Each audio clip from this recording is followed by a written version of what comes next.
ان کے عورت ہونے کی وجہ سے ان کا اجر کم نہیں کیا جائے گا۔ پھر اللہ تعالیٰ خانگی زندگی کو برقرار رکھنے کے لیے قوام کی بات کرتا ہے، الرجال قوامون علی النساء۔ اللہ تعالیٰ نے مردوں کو عورتوں کے اوپر قوام مقرر کر دیا ہے۔ قوام کا مطلب کیا ہے؟ حاکم نہیں، قوام کا مطلب ہوتا ہے سسٹینر، چلانے والا، یعنی گھر کی کفالت کی ذمہ داری مرد کے اوپر ہے۔ مرد گھر کا گارجین ہے، سب کچھ جٹانا، سب کچھ لانا یہ مرد کے اوپر رکھا گیا ہے۔ اچھا، عورت کو کیوں نہیں بنایا؟ میرے ساتھیوں، بغیر سسٹینر کے، بغیر کسی ایک حاکم کے، یاد کیجئے، بغیر حاکم کے کوئی ملک نہیں چلتا ہے، کوئی اسکول بغیر پرنسپل کے نہیں چلتا ہے، کوئی مدرسہ صدر مدرس کے بغیر نہیں چلتا۔ تو ایک گھر کو چلانے کے لیے کسی کو تو ذمہ دار بنانا پڑے گا۔ اللہ کہہ رہا ہے گھر کے معاملے میں خانگی زندگی کو بہترین طریقے سے چلانے کے لیے اے مردوں کی جماعت، ہم نے تمہاری عورتوں پر تمہیں قوام بنایا ہے۔ لیکن مردوں کا حال کیا ہے عورتوں کے مقابلے؟ بیچارہ تھیلا لے کر کے پیچھے پیچھے جاتا، بیوی آگے آگے جاتی ہے، مارکیٹ سے خود خریدتی ہے، تھیلے میں ڈالتی ہے، اور یہ چپ چاپ بندہ تھیلا اٹھا کر کے پیچھے پیچھے چلتا رہتا ہے۔ میرے ساتھیوں، اللہ نے جو مقام دیا اس مقام کو سمجھو، اس حیثیت کو سمجھو۔ عورت کو بھی اللہ بنا سکتا تھا، لیکن عورت چونکہ فطری طور پر مردوں کے مقابلے تھوڑی کمزور ہیں، اسی لیے عورتوں کو نہ بنا کر مردوں کو گھر کے معاملے میں قوام بنایا ہے۔ عورتیں جلدی جذبات میں آ جاتی ہیں، کسی چیز پر جلدی فیصلہ کر دیتی ہے، چاہے اس کے حق میں اچھا ہو یا برا ہو، نہیں دیکھتی ہیں کہ اس کا انجام کیا ہوگا، زیادہ جذباتی ہوتی ہیں۔ پسلی سے پیدا کی گئی عورتیں ہیں، پسلی سے پیدا کرنے کی حکمت علماء نے یہ بیان کی ہے کہ تم عورتوں کو اپنے پیر کی جوتی نہ سمجھو اور نہ ہی عورتوں کو اپنے سر کے اوپر چڑھاؤ۔ پسلی نہ پیر کے اندر ہوتی ہے، پیر کے نیچے ہوتی ہے، اور نہ ہی پسلی سر کے اوپر ہوتی ہے، بلکہ پسلی تو بالکل سینے کے اوپر ہوتی ہے، گردن والی جگہ پر ہوتی ہے۔ تو عورت کو اپنے دل کے قریب رکھو، یہ عورت کا مقام ہے۔ ایسی عورتوں کی تعریف بھی اللہ تعالیٰ نے کی ہے جو اپنے رب کے معاملے میں، اپنے شوہر کے معاملے میں وفادار ثابت ہوتی ہے۔ اللہ ایسی نیک خاتون کی تعریف کر رہا ہے، ایسی نیک خاتون کے بارے میں اللہ اس طرح بیان کر رہا ہے، فالصالحات قانتات حافظات للغیب بما حفظ اللہ۔ نیک عورتیں تو وہ عورتیں ہوتی ہیں جو قانتات ہوتی ہیں، جو اللہ کی فرما بردار ہوتی ہیں، جو اللہ کی اطاعت گزار ہوتی ہیں، جو اپنے شوہروں کی بھی فرما برداری کرنے والی ہوتی ہیں۔ حافظات للغیب بما حفظ اللہ، اور اپنے شوہر کی غیر موجودگی میں اپنے شوہر کے بچوں کی حفاظت کرنے والی ہوتی ہے، اپنے شوہر کے مال کی حفاظت کرنے والی ہوتی ہے، شوہر کی عزت و ناموس کی حفاظت کرنے والی ہوتی ہے۔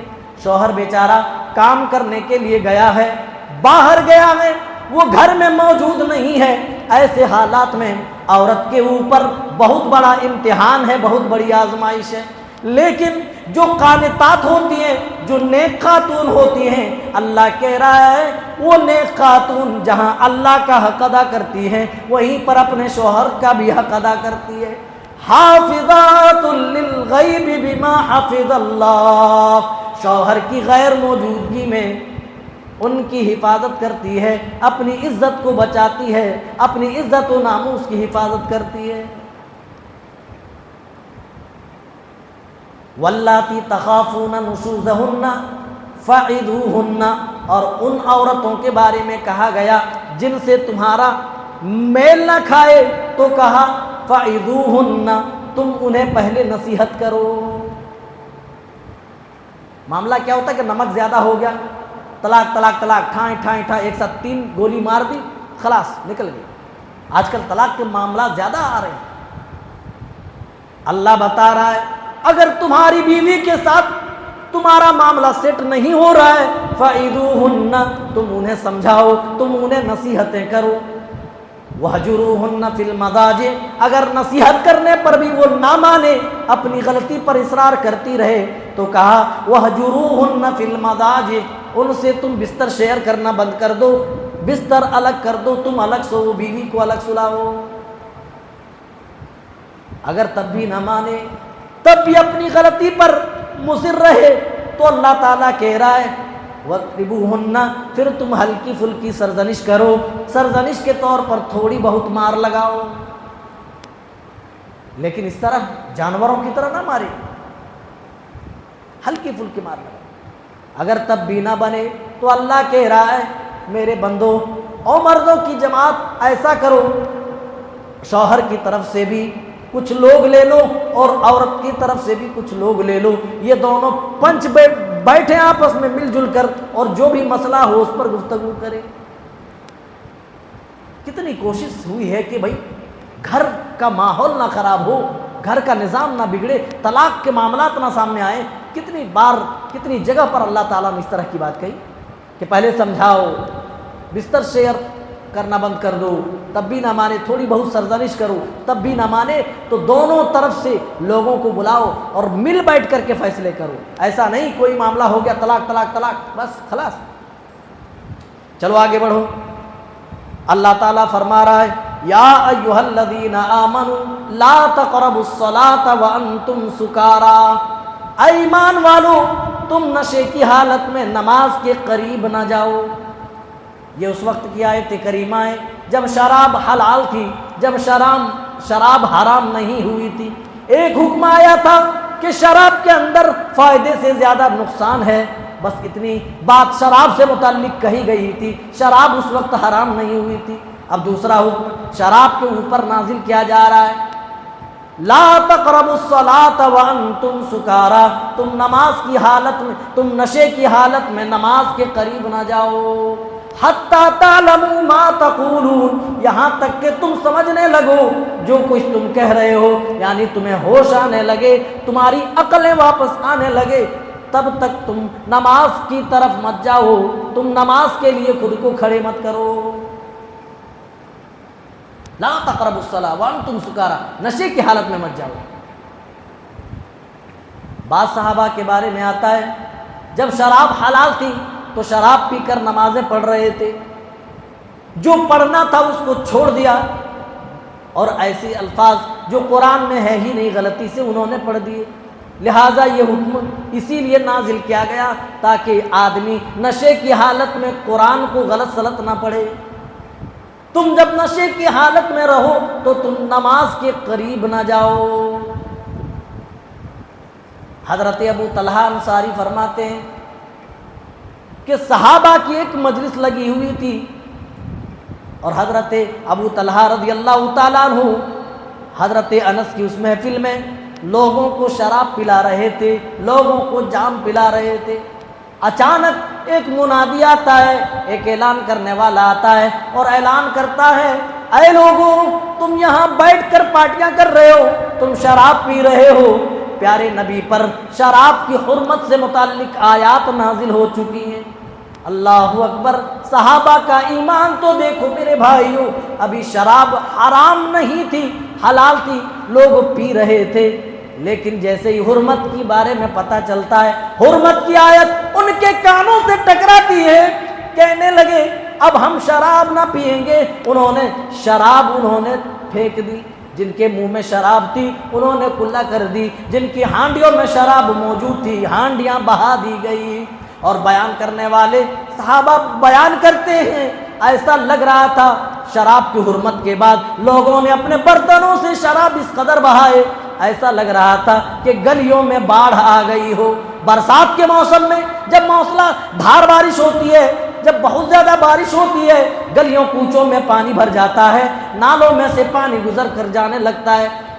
بیان کرتے ہیں کہ شراب کی حرمت کے بعد گلیوں میں اسی طرح شراب بہہ رہی تھی، میرے ساتھیوں کتنے سالوں سے ہم حرام کاموں میں پھنسے ہوئے ہیں، حرام روزیوں میں پھنسے ہوئے ہیں، لیکن ہمیں اپنی اصلاح کا موقع نہیں ملا۔ بار بار اللہ کہتا ہے تمہاری کمائی پاک ہونی چاہیے، تمہاری کمائی اسلام کے مطابق ہونی چاہیے، تمہاری پوری زندگی قرآن و سنت کے مطابق ہونی چاہیے، لیکن ہم نے پھر بھی اپنی اصلاح نہ کی۔ صحابہ کو دیکھو، ایک حکم آیا جبکہ وہ شراب کے عادی تھے، شراب ان کی گھٹیوں میں پلی ہوئی تھی۔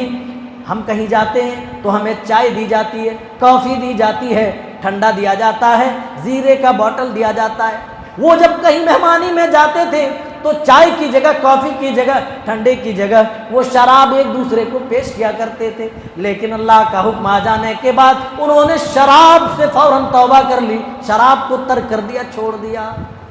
ایسا نہیں کہ چلو ٹھیک ہے آج ہی تو حرام ہوئی ہے نا تو آج بھر پی لیتے ہیں۔ کتنے ایسے لوگ ہیں جو اس طرح کرتے ہیں، ٹھیک ہے آج بھر یہ کر لیتے پھر نہیں کریں گے، ہے نا۔ ابھی اکثر لوگوں نے رمضان میں سوچا ہوگا کہ رمضان ختم بھی ہو جائے گا تب بھی ہم نماز پڑھیں گے، لیکن رمضان جیسے ہی ختم ہوگا ان کی نمازیں بھی ختم ہو جائیں گی، کیونکہ شیطان لگا ہوا ہے اور شیطان کے بہکاوے میں انسان آ کر یہ سارے کام انجام دیتا ہے۔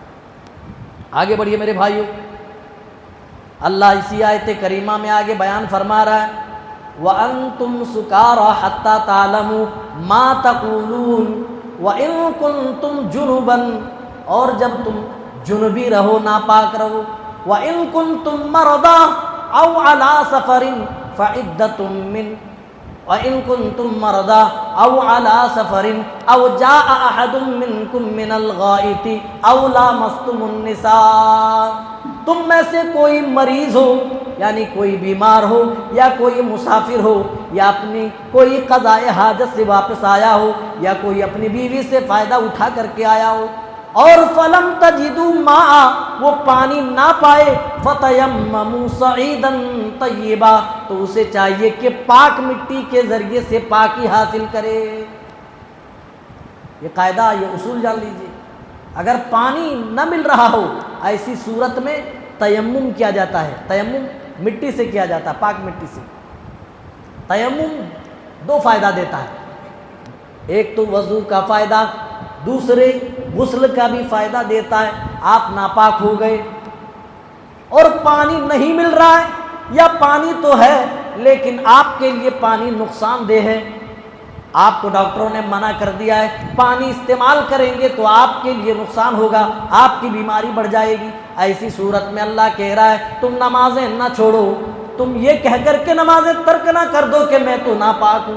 اللہ کہہ رہا ہے ایسی صورت میں ہم تمہارے اوپر آسانی کر رہے ہیں، فَتَيَمَّمُوا صَعِيدًا طَيِّبًا، پاک مٹی سے تم تیمم کر لو، اگرچہ لمبے عرصے تک نہ ملے پانی یا پانی کی اجازت نہ ہو کہ نہیں تم استعمال نہیں کر سکتے۔ ایک جنگ سے واپس ہو رہے تھے صحابہ، اسی طرح ڈیرا ڈال کر کے سوئے، ایک صحابی زخمی تھے تو رات میں جنبی ہو گئے، ناپاک ہو گئے، تو کہا کہ اب کیا کریں کیا کریں، ایک دوسرے سے مسئلہ پوچھے تو انہوں نے بتایا کہ بھائی غسل تو کرنا پڑے گا۔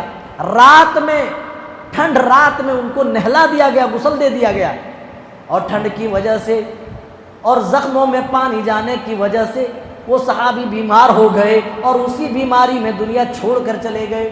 جب پیارے نبی کو معلوم ہوا تو آپ نے فرمایا کہ تم لوگوں نے اسے مار دیا، تم لوگوں نے انہیں مار دیا، تم لوگوں کو یہ مسئلہ معلوم ہونا چاہیے، اگر پانی کا استعمال کرنا مضر ہو، اگر نقصان دہ ہو تو اس کے لیے پاک مٹی ہی کافی ہے۔ آپ کو نماز پڑھنا ہے، آپ پاک تو ہیں لیکن آپ بے وضو ہیں، پانی آپ استعمال نہیں کر سکتے، ڈاکٹروں نے منع کر دیا ہے، آپ کی بیماری بڑھ جائے گی، یا پانی ہے ہی نہیں، تو ایسی صورت میں حکم دیا کہ پاک مٹی سے تم تیمم کر کے تم وضو کر لو۔ تیمم کیسے ہوتا ہے؟ بسم اللہ کہہ کر کے ایسے پاک مٹی پہ مارا جاتا ہے، آپ پھونک سکتے ایسے، پھر فرمائے گا وَامْسَحُوا بِوُجُوهِكُمْ، اپنے چہرے پر ایسے مل لو، وَأَيْدِيكُمْ، اور اسی طرح اپنے ہاتھوں میں مل لو۔ ہاتھوں میں ملنے کا مطلب یہ نہیں کہ پورے ہاتھ میں، بس کوہنیوں تک اتنا ہی ملنا ہے، یہ تیمم کا طریقہ، بس ایسے بسم اللہ کر کے کرے، پھونک مارے، چہرے پہ ایسے مل لے اور ایسے کر کے ایسے کر لے، بس وضو کی طرح وہ مٹی گھسنا نہ شروع کر دے ایسے ایسے ایسے، تیمم اس طرح ہوتا ہے۔ چلیے آگے بڑھیے، اور بھی 2-4 آیتیں بیان کر لیں۔ اس کے بعد اللہ تعالیٰ شرک کی قباحت کا ذکر کرتا ہے، ان اللہ لا یشرک ان یغفر ان اللہ لا یغفر ان یشرک بہ ویغفر ما دون ذلک لمن یشاء۔ اللہ تعالیٰ اپنی بارگاہ میں، اپنی توحید میں شرک کرنے کو ہرگز معاف نہ کرے گا۔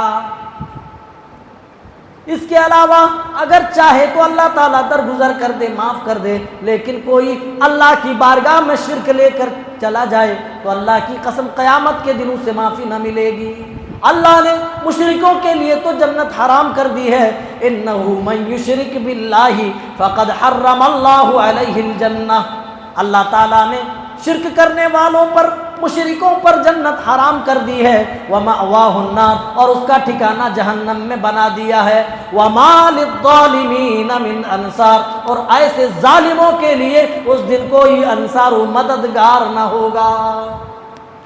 ایک جگہ قرآن پاک میں اللہ تعالیٰ نے حضرت موسیٰ کا ذکر کیا، حضرت عیسیٰ کا ذکر کیا، حضرت نوح کا ذکر کیا، حضرت زکریا کا ذکر کیا، بڑے بڑے اجلہ انبیاء کا ذکر کرنے کے بعد اللہ نے فرمایا وَلَوْ أَشْرَكُوا، اگر یہ تمام انبیاء بھی بالفرض محال اگر شرک کر لیتے لَحَبِطَ عَنْهُمْ مَا كَانُوا يَعْمَلُونَ، تو ان کے سارے اعمال برباد کر دیے جاتے، ان کے سارے اعمال اکارت ہو جاتے۔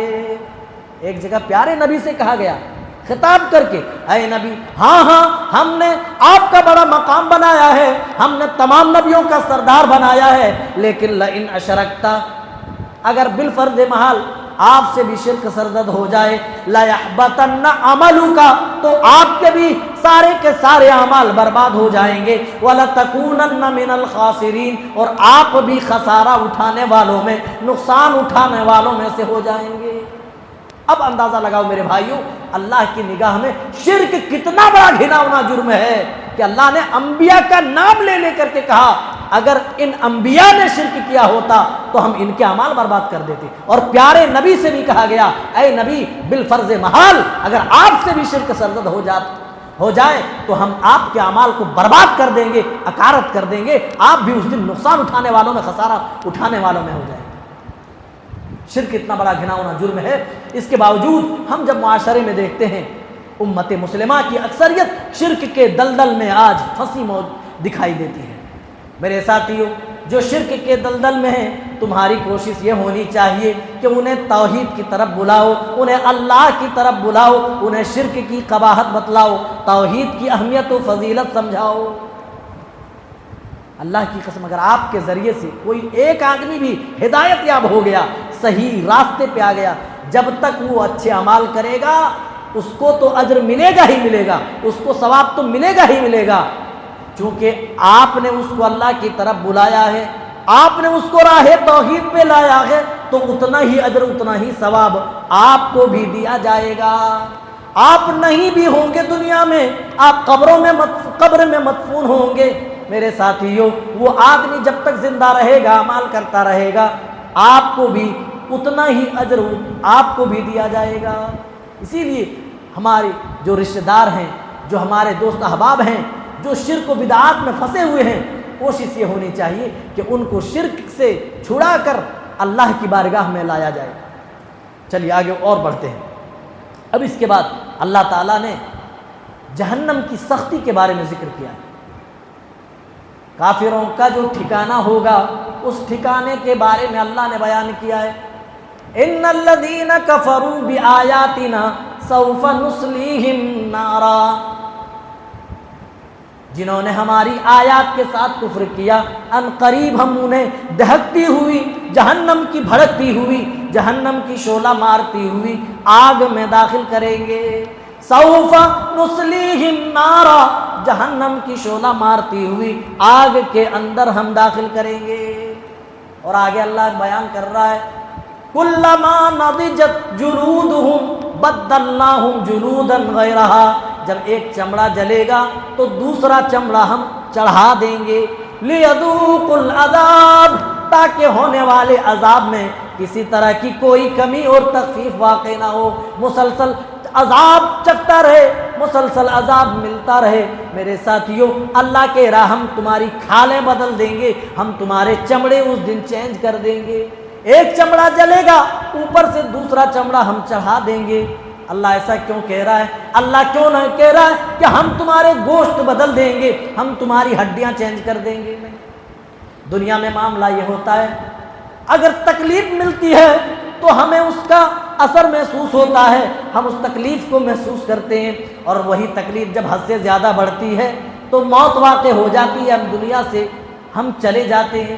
لیکن میرے ساتھیوں، جہنمی جہنم میں دکھ تو سہیں گے، تکلیفیں تو اٹھائیں گے، لیکن جہنم میں موت موت پکارنے کے باوجود بھی انہیں موت نصیب نہ ہوگی۔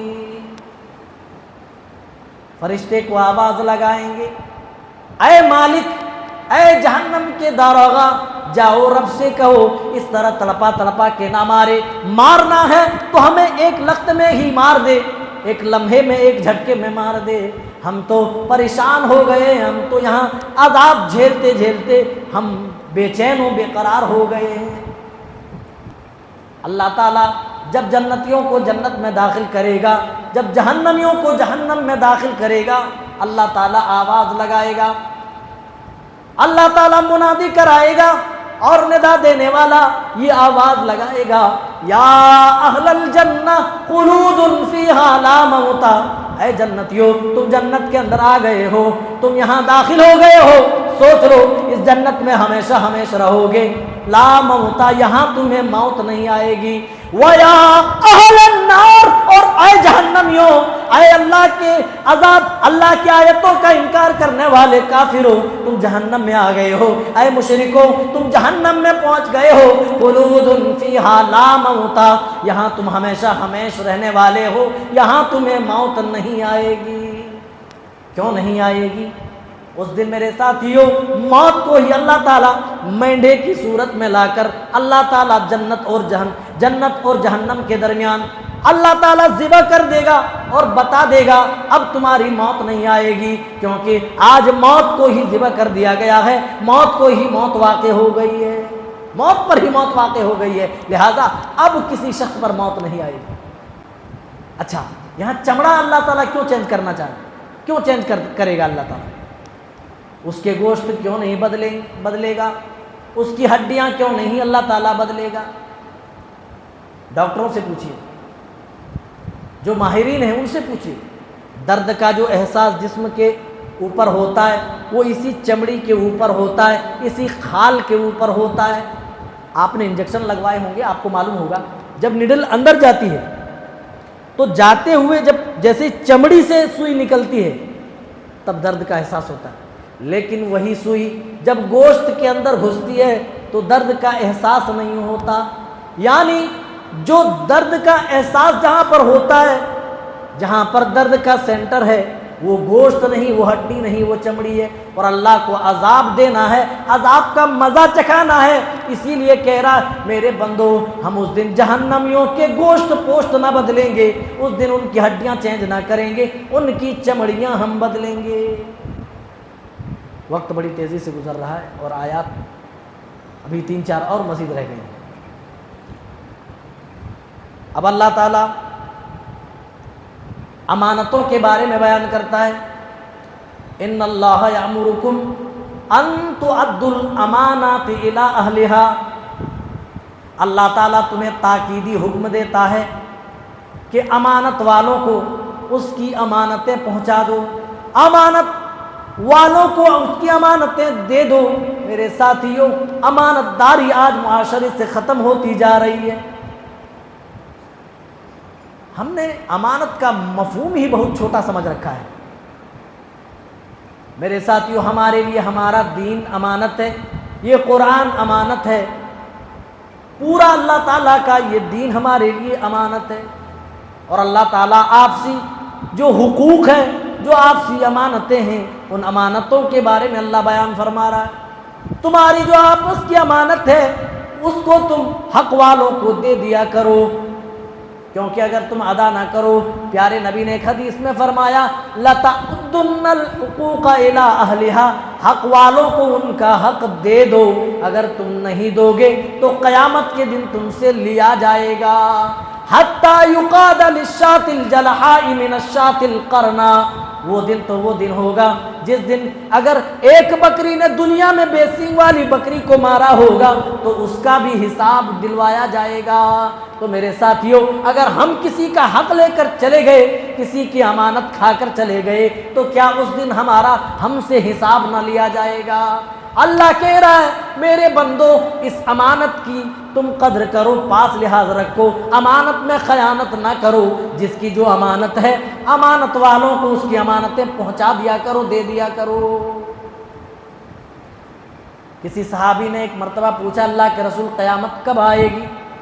آپ واعظ و نصیحت کر رہے ہیں، آپ نے کوئی جواب نہیں دیا، آپ برابر اپنے دعوت میں مصروف رہے، آپ واعظ کرتے رہے، نصیحت کرتے رہے۔ جب آپ نے اپنا واعظ ختم کیا تو پوچھا وہ سائل کہاں گیا، وہ سوال کرنے والا کہاں گیا جو پوچھ رہا تھا کہ قیامت کب آئے گی؟ کہ اللہ کے رسول میں تھا، میں پوچھ رہا تھا کہ قیامت کب آئے گی۔ پیارے نبی نے فرمایا جب امانتیں ضائع کر دی جائے، اذا ضیعت الامانہ، جب امانتیں ضائع کر دی جائے تو سمجھ لینا کہ قیامت قریب ہے۔ جب عہدے اور مناصب نہ اہلوں کو سونپ دیے جائیں تو سمجھ لینا کہ قیامت قریب ہے۔ میرے ساتھیوں، آج ہمارے یہاں امانت کا کوئی بھی پاس و لحاظ نہیں ہے، لوگ ایک دوسرے کے حقوق کو پامال کر رہے ہیں، ایک دوسرے کا مال ناجائز طریقے سے کھا رہے ہیں، اور پیارے نبی کا یہ حال ہے، قتل کا منصوبہ بن چکا ہے۔ پیارے نبی کو اللہ نے حکم دیا، اے نبی اب ہجرت کریے، نکلیے، لیکن ایسی گھڑی میں بھی جہاں جان کا ڈر ہے، پیارے نبی حضرت علی سے کہتے ہیں اے علی تم میرے بستر پہ سونا، میری چادر اوڑھنا، اور جب میں ہجرت کر کے مدینہ جا رہا ہوں لیکن تمہارے ذمے ایک کام سونپ کر کے جا رہا ہوں، صبح ہو تو سب سے پہلے جن کی امانتیں میرے پاس ہیں تم مکہ والوں کی یہ امانتیں ان کو ان تک پہنچا دینا۔ اللہ اکبر! پیارے نبی اپنی جان کے بارے میں سوچنے کے بجائے امانتوں کی فکر کر رہے ہیں، اور ہم امانتوں کی فکر نہیں کر رہے ہیں۔ اس آیت کریمہ میں اللہ تعالیٰ وہی کہہ رہا ہے، او میرے بندو ان اللہ یأمرکم، اللہ تعالیٰ تمہیں تاکیدی حکم دیتا ہے، ان تؤدوا الامانات الی اہلھا، کہ امانت والوں کو ان کی امانتیں پہنچا دو۔ انعام یافتہ لوگوں کا ذکر ہو رہا ہے، اولئک الذین انعم اللہ علیہم من النبیین والصدیقین والشہداء والصالحین وحسن اولئک رفیقا۔ ایک صحابی آئے اور کہنے لگے اللہ کے رسول دنیا میں آپ سے بہت زیادہ محبت کرتے ہیں، لیکن اس دن کیا ہوگا جب آپ جنت کے اعلیٰ درجے پر فائز ہوں گے اور ہم جنت کے نچلے درجے میں ہوں گے تو آپ سے ہم کیسے مل پائیں گے؟ آپ نے کوئی جواب نہیں دیا۔ اتنے میں آیت کریمہ نازل ہوتی ہے، مَن یُطِعِ اللَّهَ وَالرَّسُولَ، جنہوں نے اللہ کی اطاعت کی، جس نے رسول کی اطاعت کی، فَأُولَٰئِكَ مَعَ الَّذِينَ أَنْعَمَ اللَّهُ عَلَيْهِمْ مِنَ النَّبِيِّينَ وَالصِّدِّيقِينَ وَالشُّهَدَاءِ وَالصَّالِحِينَ، وہ نبیوں کے ساتھ ہوں گے، وہ صدیقین کے ساتھ ہوں گے، وہ شہداء کے ساتھ ہوں گے، وہ سچوں کے ساتھ ہوں گے، وَحَسُنَ أُولَٰئِكَ رَفِيقًا۔ اور اللہ کہہ رہا ہے اس طرح نہیں جس طرح سیلیبریٹی کی طرح ہم نیچے رہیں اور اوپر سے ایسے نیچے سے ایسے اوپر ایسے نہارتے رہیں، ایسا نہیں۔ اللہ کہہ رہا ہے وَحَسُنَ أُولَٰئِكَ رَفِيقًا، یہ کتنے بہترین دوست ہیں، یعنی دوست کی طرح رہیں گے۔ مزید تبصرہ کا موقع نہیں ہے، چلتے چلاتے بات آگے بڑھاتے ہیں اور مزید آگے بڑھتے ہیں۔ اللہ تعالیٰ انصاف کے بارے میں آگے بیان کرتا ہے، یا ایھا الذین آمنوا کونوا قوامین شہداء بالقسط، اے ایمان والو کونوا قوامین بالقسط، عدل و انصاف پر بہت زیادہ جمنے والے، بہت زیادہ ڈٹنے والے بن جاؤ، شہداء للہ، اور اللہ کے لیے اس انصاف پر گواہی دینے والے بن جاؤ، وَلَوْ عَلَىٰ أَنفُسِكُمْ، اگرچہ معاملہ تمہارے نفس کے خلاف ہو، او الوالدین، یا تمہارے ماں باپ کے خلاف ہی فیصلہ کیوں نہ جائے، تم حق پر ڈٹنے والے بن جاؤ اور اس حق پر گواہی دینے والے بن جاؤ۔ ذوی القربا، اگرچہ فیصلہ تمہارے قرابت داروں کے خلاف جائے، تمہارے رشتہ داروں کے خلاف جائے، تم ان کی پرواہ نہ کرو، بلکہ تم حق پر جمے رہو اور اس حق پر گواہی دینے والے بن جاؤ۔ حضرت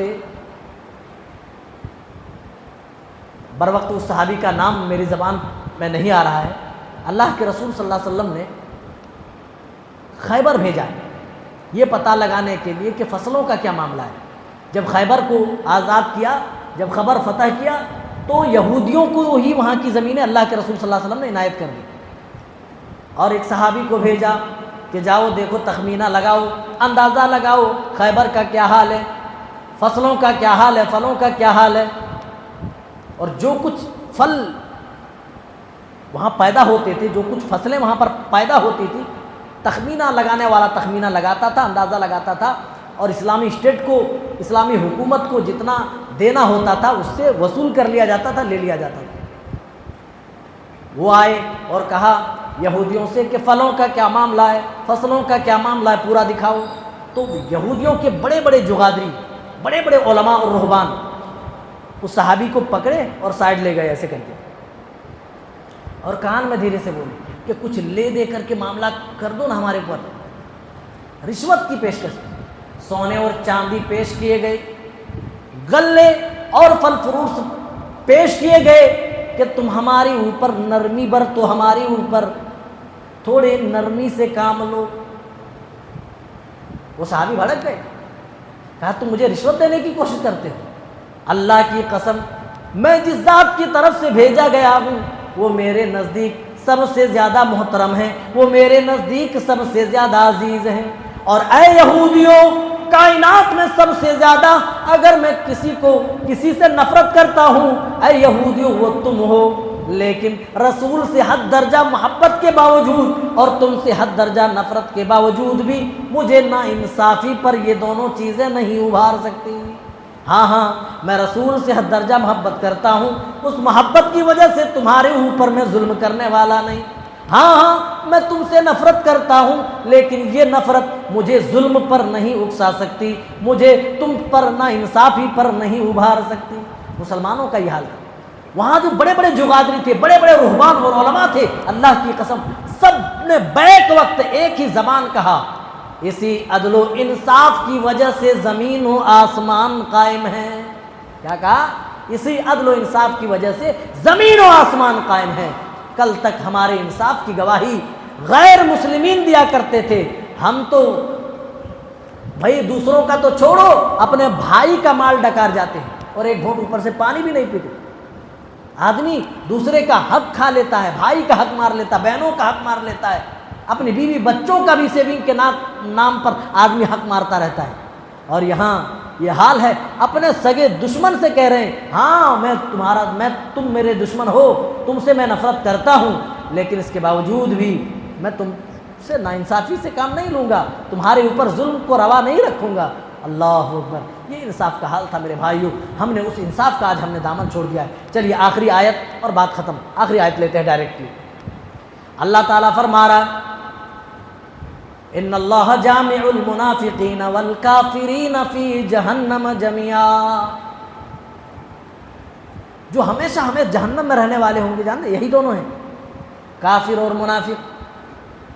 اللہ تعالیٰ مومنوں کو اگر ان کے اندر گناہ ہوگا تو اللہ تعالیٰ چاہے اپنی رحمت سے معاف کر دے گا، یا نبی کے شفاعت سے معاف کر دے گا، یا اللہ تعالیٰ سزا دے کر کے اسے جہنم سے نکالے گا لیکن جنت میں ڈالے گا۔ لیکن اللہ کہہ رہا ہے جو ہمیشہ جہنم میں رہیں گے وہ کافرین ہیں، وہ منافقین ہیں۔ ان اللہ جامع المنافقین والکافرین فی جہنم جميعا۔ اللہ تعالیٰ کافروں کو اور منافقوں کو جہنم میں ایک جگہ جمع کرنے والا ہے۔ پھر منافقوں کی کارستانی اللہ نے بیان کی، یخادعون اللہ، یہ اللہ کو دھوکہ دینے کی کوشش کرتے ہیں، وَهُوَ خَادِعُهُمْ، جبکہ اللہ تعالیٰ اس دھوکے کا بدلہ انہیں دینے والا ہے۔ وَإِذَا قَامُوا إِلَى الصَّلَاةِ قَامُوا كُسَالَىٰ، جب یہ نماز کے لیے کھڑے ہوتے ہیں تو بڑے سست ہوتے ہیں، بڑے کاہل ہوتے ہیں۔ یُرَاءُونَ النَّاسَ، اللہ کی رضا مقصود نہیں بلکہ لوگوں کو دکھانا مقصود ہوتا ہے کہ لوگ ہمیں ایمان والا سمجھیں۔ میرے ساتھیوں، ہمارا کیا حال ہے؟ عبادتوں میں بہت ڈھیلے ڈالے نظر آتے ہیں، فرض نمازوں کی ہمیں پرواہ نہیں ہوتی۔ رمضان کا مہینہ ختم ہوگا، ہم نمازیں مسجدوں کے ذمے چھوڑ کر چلے جائیں گے۔ میرے ساتھیوں، غور کرو، پیارے نبی صلی اللہ علیہ وسلم، اللہ تعالیٰ منافقوں کے بارے میں کیا بیان کر رہا ہے کہ جب وہ نماز کے لیے کھڑے ہوتے ہیں قاموا کسالا، تو اپنی نمازوں میں وہ سستی کرتے ہیں، کاہلی کرتے ہیں۔ یراؤن الناس، وہ لوگوں کو دکھاتے ہیں۔ ولا یذکرون اللہ الا قلیلا، اللہ کا ذکر، اللہ کا نام بہت تھوڑے ہی وہ لیتے ہیں۔ مذبذبین بین ذلک، ہمیشہ وہ تذبذب کے شکار ہوتے ہیں۔ لا الہ ہؤلاء ولا الہ ہؤلاء، نہ ادھر ہی مکمل طور پر ہو پاتے ہیں نہ ادھر ہی مکمل طور پر ہو پاتے ہیں۔ شاعر نے کیا کہا؟ سراسر سنگ ہو جا یا موم ہو جا، یا تو سخت ہو جا یا موم کی طرح نرم ہو جا۔ لیکن منافقین کے بارے میں کہا گیا نہ تو یہ سخت ہو پاتے ہیں اور نہ ہی موم ہو پاتے ہیں۔ جدھر پلہ یہ بھاری دیکھتے ہیں یہ ادھر ہی جھک جایا کرتے ہیں۔ اللہ فرما رہا ہے ان المنافقین فی الدرک الاسفل من النار، یہی وجہ ہے کہ منافقین جہنم کے سب سے نچلے طبقے میں جمع کیے جائیں گے، سب سے نچلے طبقے میں رکھے جائیں گے۔ جہنم کے بھی طبقات ہیں، درجات ہیں۔ منافقین کو جو ٹھکانہ ملے گا وہ جہنم کا سب سے نچلا درجہ ہوگا، سب سے نچلے درجے میں منافقین ہوں گے۔ اب آخری آیت میں اللہ تعالیٰ کیا بیان فرما رہا ہے؟ ما یفعل اللہ بعذابکم، ہم سب کے لیے نصیحت ہے میرے بھائی۔ اللہ کہہ رہا ہے میرے بندوں، اللہ تمہیں عذاب دے کر کے کیا کرے گا؟ ما یفعل اللہ بعذابکم ان شکرتم وآمنتم، اگر تم اس رب کی شکر گزاری کرو، اس رب پر ہمیشہ ایمان کامل رکھو، تو رب کو کیا پڑی کہ وہ تمہیں عذاب دے، رب کو کیا ضرورت کہ تمہیں تکلیف دے۔ اللہ ایمان کا مطالبہ کر رہا ہے، اللہ تعالیٰ شکر گزاری کا مطالبہ کر رہا ہے۔ تو میرے بھائیوں، شکر گزاری کے ساتھ اپنے ایمان پر تا زندگی ڈٹے رہو، اللہ کے عذاب سے بچ جاؤ گے۔ اللہ خود کہہ رہا ہے ما یفعل اللہ بعذابکم، اللہ تمہیں عذاب دے کر کیا کرے گا؟ اللہ کو کیا سروکار کہ تمہیں عذاب دے، جب کہ تم شکر گزار بنے رہو، جب کہ تم اپنے اندر ایمان جمع کیے رہو۔ تو سب سے جو ضروری چیز ہے وہ ایمان، اور ایمان کے بعد رب کی شکر گزاری، جس رب نے کھلایا، جس نے پلایا، جس نے چلنے پھرنے کی طاقتیں دی، جس نے زندگی گزارنے کے اسلوب اور طریقے سکھائے، اس کی شکر گزاری کرو۔ اور سب سے بڑی شکر گزاری یہ ہے کہ جب بھی اس رب کا بلاوا آئے، بندہ رب کی بارگاہ میں جا کر کے اپنا جبیں جھکا لے، اپنا سر سجدے میں لے جائے، یہی سب سے بڑی شکر گزاری ہے میرے بھائیوں۔ اور اکثر لوگ اسی شکر گزاری سے کوسوں دور ہیں۔ اللہ تعالی ہم تمام کو صحیح سمجھتا کرے، ہم سب کو پکا سچا نمازی بنائے، پکا سچا ایمان والا بنائے۔ اے اللہ جب تک زندہ رکھے، اے اللہ تو ہمیں ایمان پر رکھے۔ اے اللہ ہم سب کی گردنوں کو جہنم سے آزاد فرما، اے اللہ جنت میں اسی طرح ہم سب کو اکٹھا فرما دے۔ اے اللہ اس ماہ مبارک میں اے اللہ ہم تمام کو تمام طرح کی خیر و بھلائیاں زیادہ سے زیادہ حاصل کرنے کی توفیق دے۔ اے اللہ ہماری مغفرت فرما، اے اللہ ہماری توبہ قبول فرما، اے اللہ ٹوٹی پھوٹی اے اللہ بندگیاں، یہ ریاضتیں اے اللہ قبول فرما، جب تک زندہ رکھ ایمان پر، اسلام پر، جب خاتمہ ہو اس حال میں کہ ہم مومن ہوں، موحد ہوں۔ آمین، تقبل یا رب العالمین۔ والسلام علیکم ورحمۃ اللہ وبرکاتہ۔